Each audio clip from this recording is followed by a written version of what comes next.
The views and opinions expressed on any program are those of the producers and/or the persons appearing on the program, and do not necessarily reflect the views and opinions of FRC Media, Bristol Community College, or the City of Fall River.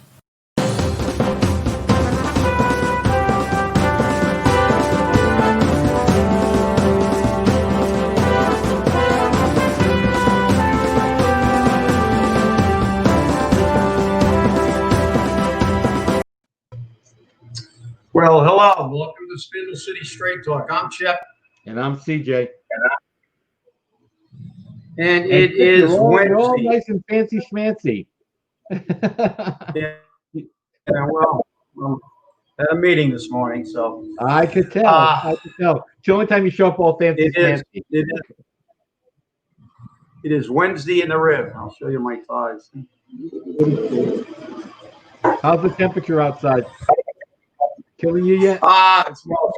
It's not as bad as yesterday, but I mean, I don't think there's anything. I haven't seen anything as bad as yesterday in a very long time. They said that, well, we hit 100, and I guess the feel-like temperature was like 105 or 106 in some places. So it was super oppressive. I'm actually, frankly, tired of this. I think I'm moving.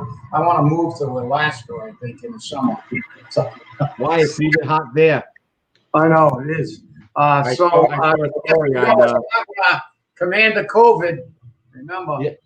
Okay, for 7/28, because obviously today's the 29th. Total number of cases in Massachusetts, 108,740. New cases is 178. Total deaths is 8,331. New deaths is 14. Bristol County has 8,932 cases. And Fall River had a slight jump in the numbers. We now have 1,743 confirmed cases of COVID, up 7, and 117 fatalities, up 3. The numbers are climbing, people. The numbers are climbing. Yeah. I think maybe the warm weather here is producing people going to maybe wet their whistles and going to the beach more often. And I'm not sure about social distancing at beaches, especially. So, well, I guess the COVID is basically become a major issue. It's interfering with political process and everything else. So what are we going to do except try to remain socially distant, wear your masks when you're near people, and it's affecting all kinds of things. I was told that Planet Fitness is now thinking about having people wearing masks while they're exercising, completely over their nose and mouth, which is going to make it virtually impossible to go for an hour on a treadmill because you'll be inhaling the mask. Right. And so I don't, I think it's a little crazy. You got 14 feet apart from people when you're on these machines, because I know that they've got like only one out of every 3. They've got a machine and they've got 2 empty, and then another machine and 2 empty and another. So you're well away from anybody, and it just doesn't make any sense. You clean a machine, when you get on it, you clean it, you get off it, and they clean it. I don't know.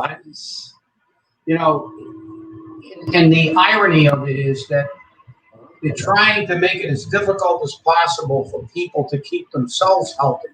Going to the gym is not only good for your physical fitness, but your mental fitness. It allows you an outlet. And I don't know. These gyms are now they're getting worse. So I don't. It's disturbing because I'm really not looking forward to inhaling a mask while I'm on a treadmill. So, but hey, it is what it is. So the mayor's office came out with an announcement, and I'm picking it up right now off of the FRC Media website. Mayor Coogan endorses Auchincloss in the 4th Congressional District primary. Mayor Paul Coogan has endorsed one of the Democrats running in the September 1st state primary in the race for the Massachusetts 4th Congressional District seat. That's Kennedy's seat. Mayor Coogan has come out in support of Newton City Councilor Jake Auchincloss. I guess that's how you say his name. I'm not sure. So I'm not sure if that's a good thing or a bad thing. I mean, yeah, just what we need, another congressman from Newton. You know, exactly. that's what we need. Another Richie Rich in Congress. Somebody that really has a lot of consideration for the plight of the city of Fall River. You know what people in Newton say? Send all the criminals and junkies to Fall River. So I'm sorry, I have a difficult time. I probably shouldn't just completely dismiss this guy. I'm going to have to look into the background, but realistically, I have a problem with the entire elitism of who we send to Washington. This is a problem. As I said, you would have a completely different opinion of defunding police and of many of these things that they implement if you lived in Fall River, the most dangerous city in the state. But living at three-decker down in the middle of one of the worst neighborhoods in Fall River with a couple of junkies on the first floor, a couple of drug dealers cooking meth on the second floor, and you're up on a third floor apartment, and every time you walk out, you got to duck gunfire and trip over needles, and see if you have a different perspective on life than if you live in Newton. Newton's a beautiful town. I'm not being negative about Newton. I'm being realistic. They are rich, and they have a completely different life than somebody living in a three-decker in Fall River. And when you send people like that to Washington, they do not understand. And I don't care what anybody says. They can tell me they feel my pain all they want. I think they're full of crap. They don't feel anything because they got plenty of money. But just like that congresswoman from Georgia they elected. And they said after she made millions of dollars dumping her stock before the COVID started, and her husband was the CEO of the New York Stock Exchange, and they poo-pooed it and said, "Oh, she's only worth $500 million." So, okay, what kind of perspective does she have on the working man? She's only worth $500 million. Her husband's worth over $1 billion. So it's just crazy. I just have a difficult time. I think that's one of the inherent problems we have with the system now. We have monarchs, and these monarchs come from the privileged class. Most of the congressmen are rich, and I don't care what color they are, they're all rich. And if they're not rich when they get there, they will be rich soon after they get there. And obviously the mayor can endorse anybody he wants. And I will research this guy, but like I said, if I can get somebody that worked as a ditch digger and wants to go to Washington, he'll probably get my vote. I hear you. I mean, I haven't even seen this guy down here in Fall River. I haven't even heard that he's down in Fall River. So why all of a sudden he got the mayor's endorsement is beyond me. I mean, what political favoritism is going on there? I mean, did Paul work with him in the past? Did he work with him on some issues? Did he meet him somewhere? I have a lot of questions about this. And personally, like you, I don't believe endorsements do anything for you. I think you can have all the endorsements in the world, and it doesn't mean anything at all. Although in Fall River, for some reason, if you had the fire department union endorsement, people think you walk on gold. So that's one that you want to get. Well, I'm not sure. I don't really think that. As you said, I think many years ago, when the unions used to send out little cards with who they wanted you to vote for, and people actually used to do that.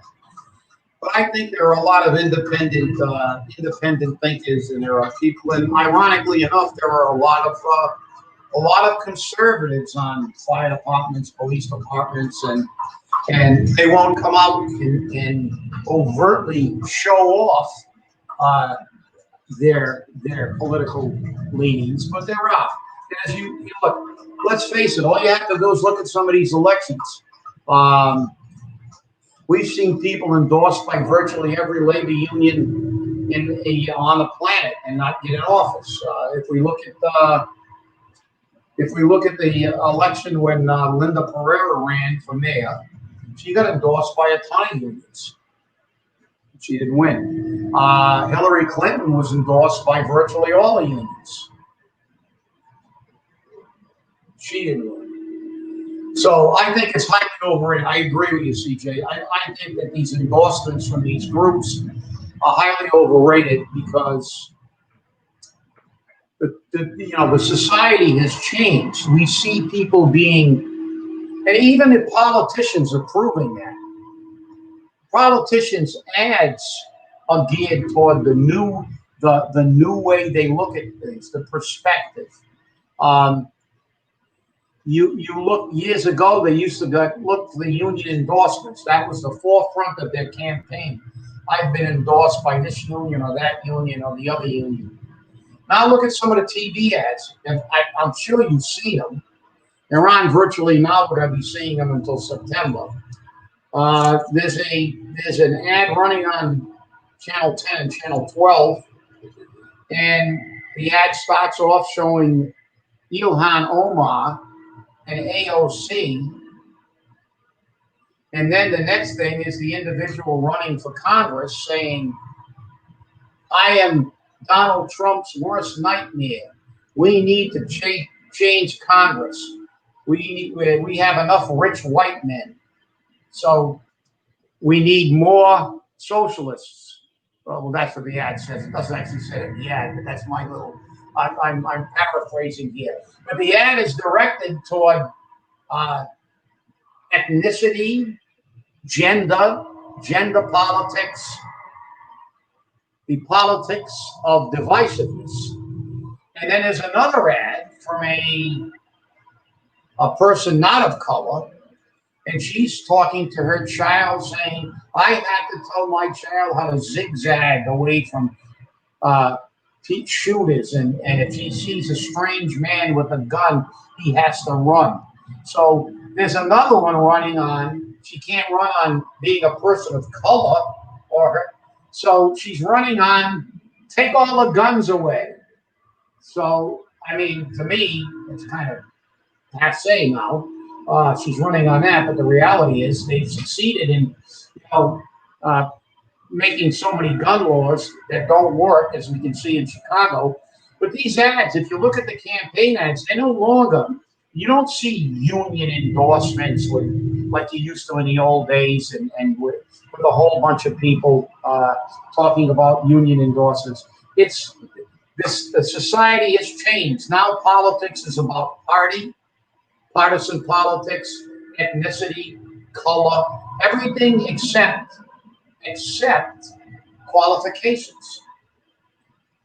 And I'm not saying anything against these people if they're qualified or not, but their ads don't talk anything about their qualification. Just like the presidential candidate, it's demanded it has to be a female and black. Why not just the best candidate? Why not pick for a vice president the best possible candidate? But no, this country has continued not to get together and unite like the United States. They've considered to practice the politics of division.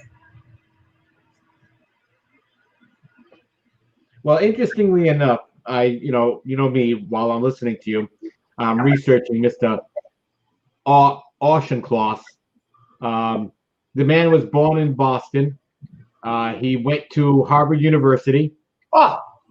He got his undergraduate degree from Harvard in 2010, and then entered the United States Marine Corps for 5 years as a captain. And when he got out of there, he went to the MIT Sloan School of Management. In 2016, Auchincloss' career experience includes working as a captain in the Marine Corps and as a product manager with cybersecurity startup and a senior manager for new products with Solara Labs at Liberty Mutual Insurance. So, I mean, he obviously has jobs that Fall River people can relate to. Oh, yeah, that's what I'm saying. And the other thing I got to check into that resume, you said, unless things have changed, and I will admit it's been a long time since I've been in the military. But the last time I checked, if you entered the military with a college degree, you could get a commission. You could enter as a commissioned officer. You have to go to officer candidate school, but you went in as a lieutenant, a second lieutenant. The only people that ever entered the military as captains, at captain's rank, which is an intermediate rank, and then you got second lieutenant, first lieutenant, then captain. Unless you're in the Navy, which is a completely different rank structure than the Air Force, the Marines, and the Army. But captains were the only people that went in with doctors. Right. If you're an MD, you entered the military as a captain. And as a matter of fact, there were programs where the military would pay for medical school for people if they made a 6-year commitment to enter the military as doctors. And when they did complete medical school, or if they had completed medical school, they entered the service as a captain. He may have went to the Marine Corps and left as a captain, but I find it hard to believe that he went in with just a bachelor's degree, that he entered as a captain. So I'm going to have to check that one out. But it's a little over-specific, but I like to be over-specific. But as you said, who did he work for? Insurance companies, who nobody likes, and so obviously he's got a lot in common because most people in Fall River went to Harvard. Yep. Yeah. And went over to the Harvard Yard, and instead they went down to South Main Street and danced around the needles. But I wonder if he ever ate at Harry's Diner. Look, I'm not saying, they're going to say, oh, look how negative he is, and the guy went to Harvard, you got to be smart. Yeah, well, you're right. But I'm talking about perspective. Can you truly represent people of the lowest socioeconomic segment of the population if you don't have a damn clue of what their life is like? We hear that all the time from people of color. You have no idea what it's like to be black, and you're right. When they're looked upon, like police look at them differently, people of color, and it's true. Just like you have no ability to understand what it was like to work in a mill for 12 cents an hour, chained to a machine. That our grandparents had to do, and some of our parents. Don't tell me that you know about discrimination and how it is to not have money when you've always had money. I think it's one, and it's my opinion, and you can all disagree with me, but I think that it's one of the problems that we have with our government today. We've evolved from people who were from all walks of life. Citizen soldiers in the Revolutionary War, part-time politicians who went to Washington, then went back to their jobs in private industry. They weren't career. So we've evolved to career politicians who become rich or are rich when they got there and who have elitist backgrounds. And they maintain their nobility when they get there because they have the best health care in the world while we suffer to try to pay for stuff like you do with your insulin. And now the pharmaceutical companies are after Trump because he's trying to give you a break on your insulin, CJ. But the thing is that I find it hard to believe that the people that we have in Washington truly can identify with what the majority of this nation is populated by, regular people. Because to me, I can use a phrase that goes back to a revolution that happened in France. Because I truly believe if you really press them, their response would be, let them eat cake.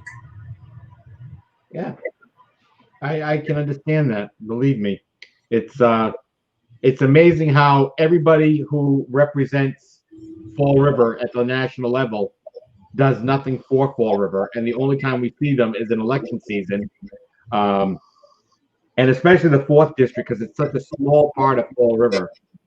It makes for an interesting kind of mix because they went all the way from Boston and they came down here and took a little chunk out of Fall River for it. So it made no. You're not going to tell me that wasn't gerrymandering. That was absolute gerrymandering. Yeah, of course. Look at the voting records of that little portion they carved out. It was exactly what they wanted. Exactly. Hey, there was a city council committee on finance meeting yesterday. Real short, too, 22 minutes. Wasn't it secret, though?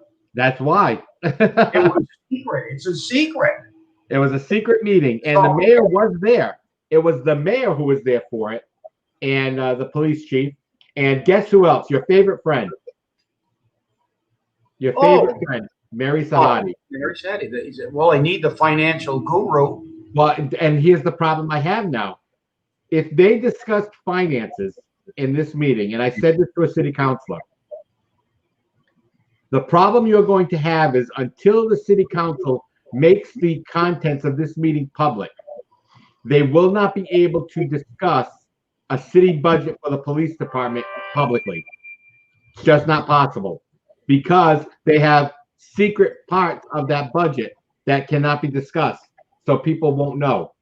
And how can you do that? You can't. So when they start talking about a budget, it's not going to happen for the police department because they're not going to be able to talk about it unless they make that meeting public. The other interesting thing about budgets is the state decided to say acquiesce, and they said, we're not going to even talk about a budget till October. You'll notice they went right after the primaries, they'll start talking about it just before the elections. Amazing how that's going to happen. Yeah, but there's no political. There's nothing political about that decision, right, CJ? Nothing at all about it. Not. But politics is always going to be politics. I mean, all you have to do is, if you could last more than 35 seconds watching that debauchery that they had on TV,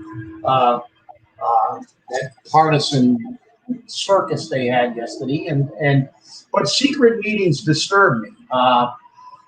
Police departments can use whatever tactics they want. They shouldn't. I don't know.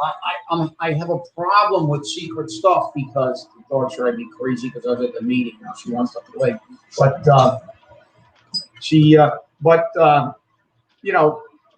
every place I've seen that has become successful with dealing with high crime has community involvement. They get the community involved, they get them engaged, and I'm sure that the police chief is in favor of this. But they want to have secret stuff, and secret stuff means we're not the people who are going to pay for the secret stuff don't know. And community involvement. Ironically, I saw the chief of the Detroit Police Department, and we all know how bad Detroit was back in the 70s and late 60s. It was a war zone on 4th of July. It was horrible. And during all these protests, they haven't had any major issues. And they interviewed the police chief, and you know what he said? We're not going to back up. We're not going to give up. We're engaged. The mayor, the community, they do not want our city destroyed by these people. If they want to peacefully protest, they will have no problem. But we will not